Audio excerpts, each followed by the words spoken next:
Hello friends, आज हम पढ़ेंगे निर्धनता के सामाजिक दुष्परिणाम। ठीक है, तो निर्धनता के सामाजिक दुष्परिणाम क्या क्या हैं इसके बारे में हम पढ़ते हैं। तो आइए स्टार्ट करते हैं।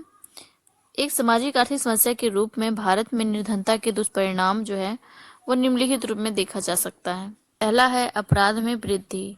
ठीक है, निर्धनता से समाज में तरह तरह के अपराध में वृद्धि हुई है। साधारणतः कोई व्यक्ति जब ईमानदारी से पर्याप्त साधन प्राप्त नहीं कर पाता तो वह चोरी, डकैती, हत्या, जेबकटी आदि के द्वारा अपनी जो है आवश्यकताओं को पूरा करने का प्रयत्न करता है। अपने बच्चों व आश्रितों को भूखे देखकर अच्छे से अच्छा व्यक्ति इन सामाजिक विरोधी कार्यों की ओर प्रवृत्त हो सकता है। निर्धनता मानसिक तनाव को बढ़ाकर भी व्यक्ति के अपराधी की भावना पैदा करती है। फिर दूसरा है बाल अपराध में वृद्धि। निर्धन परिवारों में माता पिता अपने बच्चों की प्रमुख आवश्यकताओं को पूरा नहीं कर पाते। साधारणतः ऐसे बच्चे शिक्षा और स्वास्थ्य मनोरंजन से वंचित रह जाते हैं। अक्सर निर्धन परिवारों में बच्चों से कम आयु में ही नौकरी करवाई जाने लगती है। इसके फलस्वरूप बच्चे आरंभ से ही अनुशासनहीन हो जाते हैं, उनकी संगति बिगड़ जाती है और इस प्रकार उन्हें अपराधी कार्य करने का प्रोत्साहन मिलता है। एक बार अपराधी के गिरोह में फंस जाने के बाद ऐसे बच्चे कठिनता से उस वातावरण से बाहर नहीं पाते हैं। फिर तीसरा है दुर्व्यसनों में वृद्धि। निर्धनता की समस्या ने व्यक्ति में अनेक प्रकार के दुर्व्यसन उत्पन्न किए हैं। निर्धनता के कारण व्यक्ति जब अपने अनेक प्रकार के तनाव और चिंताओं में फंस जाता है तो वह अक्सर मद्यपान करने लगता है। बहुत से व्यक्ति जुआ खेलना आरंभ कर देते हैं अथवा सट्टा लगाने लगते हैं जिससे वे जल्द ही अधिक धन प्राप्त कर सके। यद्यपि ऐसे लोभ से उनकी जो स्थिति है पहले से भी अधिक दयनीय हो जाती है। निर्धनता से उत्पन्न तनाव वेश्यावृत्ति को भी प्रोत्साहन देती है, क्योंकि इन तनाव के कारण व्यक्ति उचित और अनुचित का ध्यान नहीं रख पाता। फिर चौथा है परिवार का विघटन। निर्धनता का एक बड़ा दुष्परिणाम परिवारों का विघटन होना है।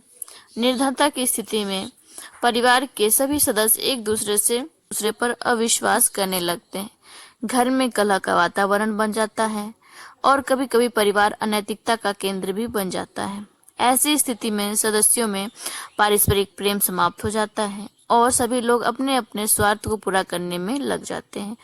तो परिवार में निर्धनता के कारण पति पत्नी के बीच विवाह विच्छेद हो जाने की संभावना भी बढ़ जाती है। फिर पांचवा है चरित्र का पतन। निर्धनता चरित्र को गिराने वाला सबसे प्रमुख कारण है। निर्धनता के कारण जब परिवार की आवश्यकताएं पूरी नहीं हो पाती हैं तो साधारणतः स्त्रियों को भी जीविका की खोज में घर से बाहर निकलना पड़ता है। बहुत से व्यक्ति अपनी असमर्थता का लाभ उठाकर अथवा उन्हें तरह तरह के प्रलोभन देकर अनैतिक कार्यों में लगा देते हैं। इस प्रकार समाज में अप्रत्यक्ष रूप से वेश्यावृत्ति को प्रोत्साहन मिलता है। वेश्यावृत्ति में लगी अधिकांश स्त्रियां भी आर्थिक कठिनाइयों के कारण ही यह व्यवसाय आरंभ करती हैं। फिर छठवें नंबर पर है भिक्षावृत्ति को प्रोत्साहन। भिक्षावृत्ति निर्धनता का एक गंभीर दुष्परिणाम है। कोई व्यक्ति जब किसी भी साधन से जीविका उपार्जित करने में असफल हो जाता है तो उसके सामने भीख मांगने के अतिरिक्त कोई दूसरा मार्ग नहीं रह जाता। अक्सर ऐसे परिवारों में बच्चों को भीख मांगने के लिए बाध्य किया जाता है। एक बार जो व्यक्ति भीख मांगने लगता है वह भविष्य में भी कोई दूसरा कार्य करने योग्य नहीं रह जाता। इस प्रकार उसका संपूर्ण व्यक्तित्व ही विघटित हो जाता है। उसके बाद सातवां है निर्धनता की संस्कृति का विकास। आधुनिक समाजशास्त्रियों का मानना है कि निर्धनता का सबसे बड़ा दुष्परिणाम निर्धन समाज में निर्धनता की संस्कृति का विकसित हो जाना है। यह एक विशेष संस्कृति है जिसमें व्यक्ति अपने आप को अभाव की दशा में रहने के अनुकूल बना लेता है। ऑस्कर लेविस ने शिक्षकों के अध्ययन के आधार पर निष्कर्ष दिया है कि निर्धनता की संस्कृति में व्यक्ति केवल वर्तमान के बारे में ही सोचने लगता है, वह भविष्यवादी हो जाता है। उसमें हीनता की भावना प्रबल बन जाती है तथा बच्चों को इन दशाओं में रहने का प्रशिक्षण दिया जाने लगता है। सामाजिक और राजनीतिक गतिविधियों में इन संस्कृति के लोगों का कोई सहभाग नहीं होता। फलस्वरूप निर्धनता की समस्या एक अस्थायी रूप ले लेती है। आठवां है आंदोलन और वर्ग संघर्ष। निर्धनता का एक बड़ा दुष्परिणाम समाज में बढ़ते हुए आंदोलन और वर्ग संघर्ष भी है।